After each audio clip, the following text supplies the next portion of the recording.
I have a prop for today's video, a special hat, because we're talking about some conspiracy theory stuff. We're going to be talking about Arla's methane-reducing feed additive, which has had people pouring milk down the drain on TikTok, and also Bill Gates, who might be pulling the strings.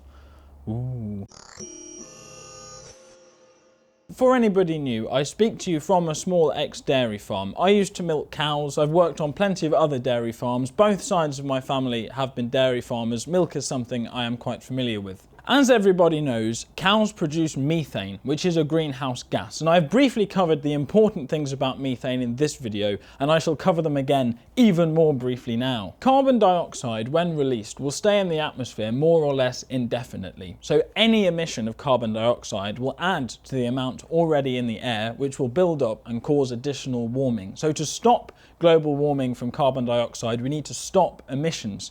Net zero, zero emissions. But methane decays in the atmosphere after about 10 years. So if you start an emission of 1 tonne a year, after 10 years it will have built up and there'll be 10 tonnes in the atmosphere, causing a lot of warming. But if you keep that 1 tonne a year rate of emission constant after 10 years, every tonne you emit will be offset by the tonne you emitted 10 years ago decaying.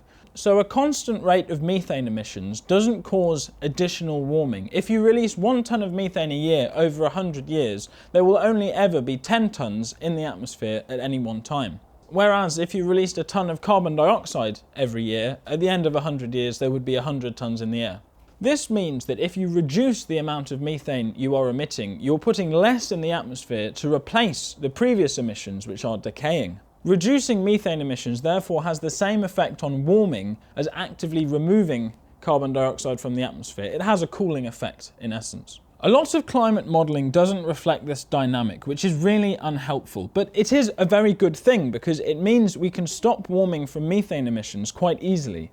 It's very possible we already have, as the amount of cattle in the UK has been declining since the 70s. This has reduced the amount of methane being produced by cattle in Britain, which if put on a graph with other emissions associated with agriculture, actually offsets them. And UK farming is roughly net zero already, in the view of climate scientist Myles. Link to this lecture in the comments, it's worth a watch.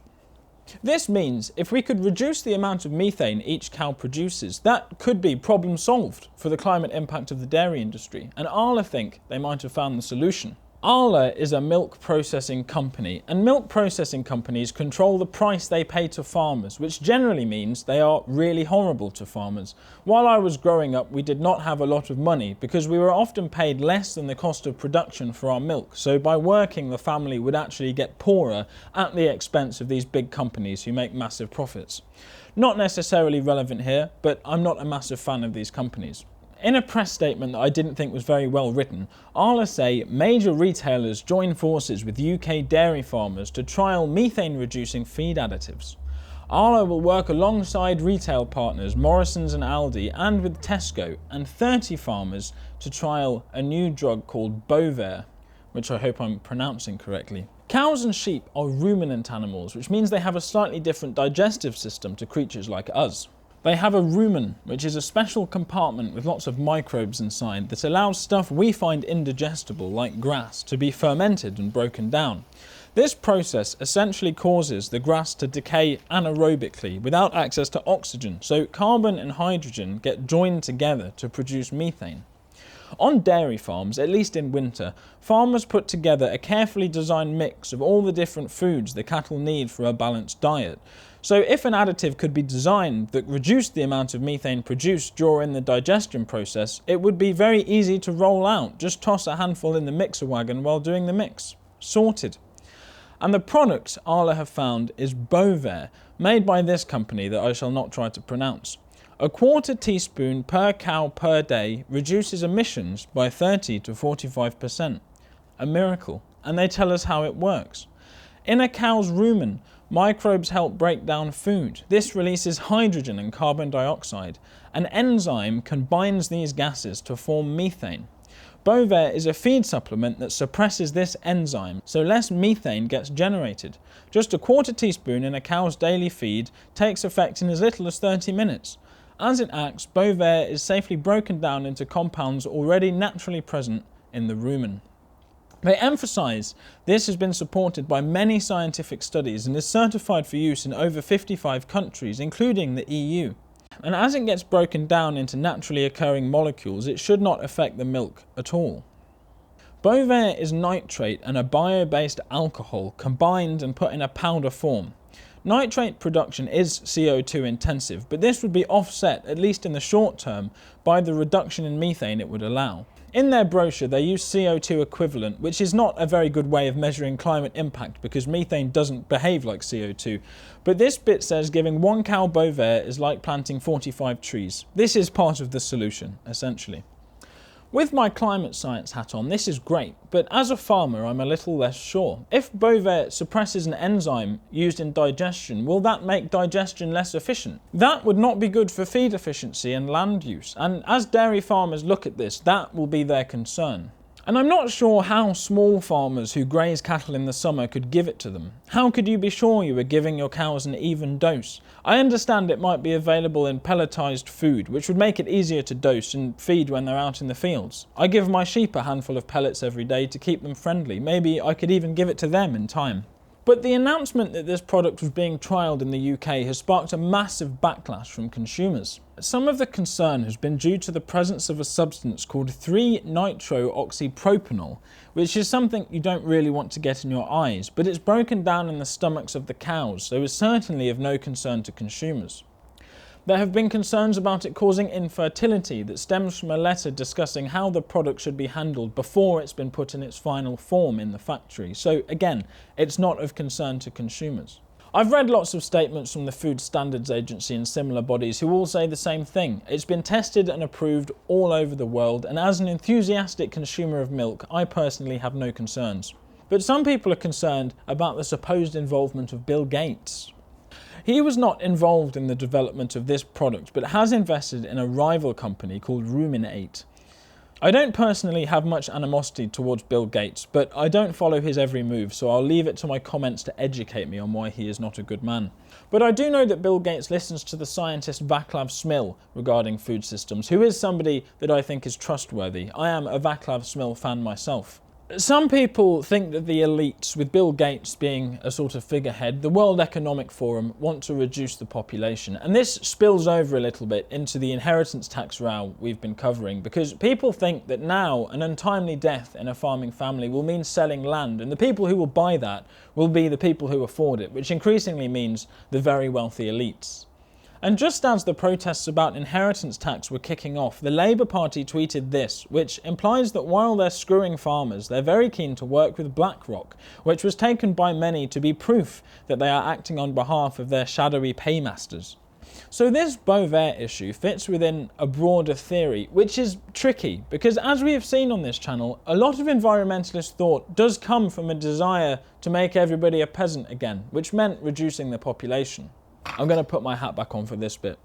Lord Lymington, who was a member of the elite, thought that people were no more important than cattle and something had to be done about the overpopulation problem. And similarly, I think the reason this fairly inoffensive cattle feed additive has blown up is because people already think the elites are trying to kill them, and this is just one step up the ladder as they increase their grip on the food supply. I like to keep this channel evidence-based. We have talked about this desire to kill people before. Some people certainly do believe it. Personally, I'm not convinced Bill Gates does, but this is something we can investigate more in the future.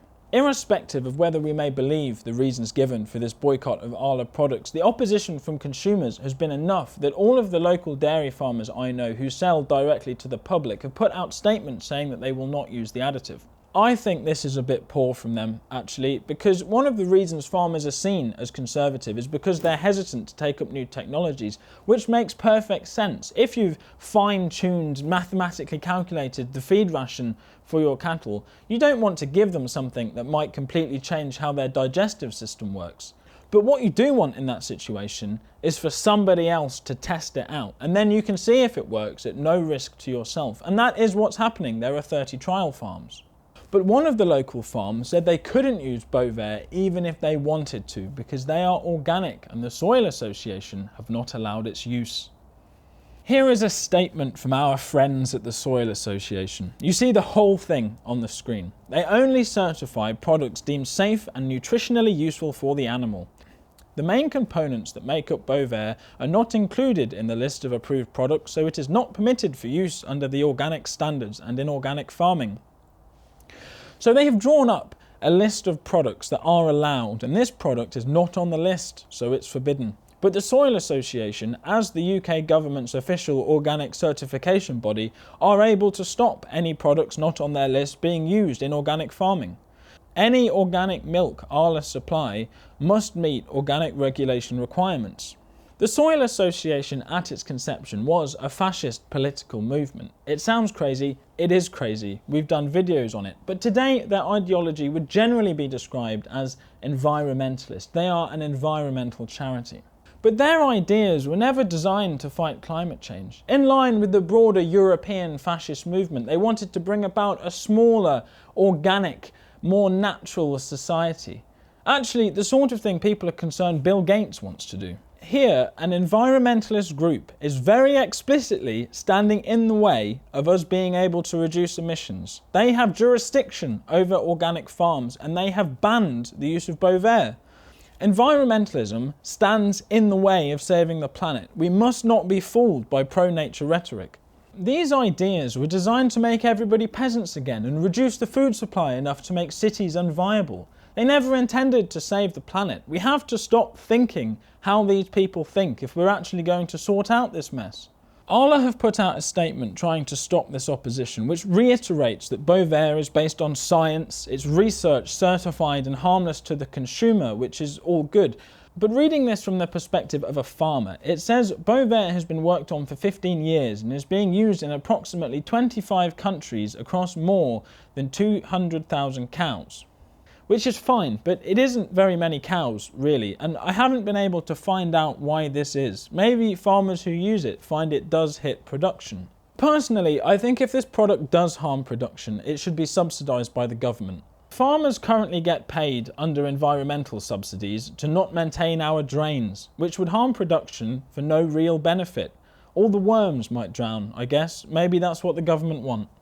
If the government was to subsidise the use of Bovaer, then taxpayers' money would be reducing emissions significantly, which would be much more beneficial than most of the stuff in the sustainable farming incentive. And if Bovaer doesn't have any productive disadvantages, then everybody wins. I'm going to tie this back to the original organic movement. There is a tendency, I feel, when talking about food systems to throw the baby out with the bathwater. It's entirely possible to use fertiliser in such a way that damages soil biology, but a lot of people in the original organic movement and today take that to mean that we must not use fertiliser. We must go organic in order to protect soil biology. But this logic is pretty unique to farming, I would argue. It's entirely possible for a bad driver to hit a pedestrian with their car. But that doesn't mean we should stop using cars, it means we should learn to drive better. And I think the response to this additive is the same thing. There are questions about whether it will affect the cow's ability to digest its food and whether it will hit production. And I'm sure behind the scenes, people already know the answers to that question. And as it's been certified, I'm sure it's fine. But provided there is wise use of new technologies like Bovaer, it can only be a good thing. Scientific agriculture is the answer to most of the problems in the food system. Here, scientists are devising a way to maintain production within a broader net zero framework, which, if it comes off, will be brilliant, while environmentalists have actually banned something that would reduce emissions because it's not on their special list. As much as I dislike milk processing companies, I am on side with this. With emissions, you must always look at everything as a system. I dislike it when people label certain foods as good or bad for the planet, because it is a system, everything is interlinked. If you look at British agriculture as a whole industry, top down, it looks like this, about net zero. Whereas this technology could allow us to do even better than that in the short to medium term. If all cows had this additive, as farmers, we could reduce our warming effect on the planet while maintaining production and buy some time for carbon-intensive industries to make the systemic changes they need to reach net zero. Now, I think farmers should be paid for that, taking one for the team, but the SFI should include use of things like Bovaer, rather than pushing silly tasks upon us in line with the Soil Association's unhelpful view of environmentalism. That view of environmentalism that's about nature and wild spaces and against science and progress is bad for the planet in the long run, because they are actively trying to stop us doing things that would reduce emissions. Thank you for watching. Do let me know what you think. On Wednesday we're going back down to London to moan at the government for a second time with tractors. So I'll film that and I'll get you up to date with all of the stuff the government is doing, which is all so poorly thought through it baffles the mind. That will hopefully be out on Thursday, so I'll see you then.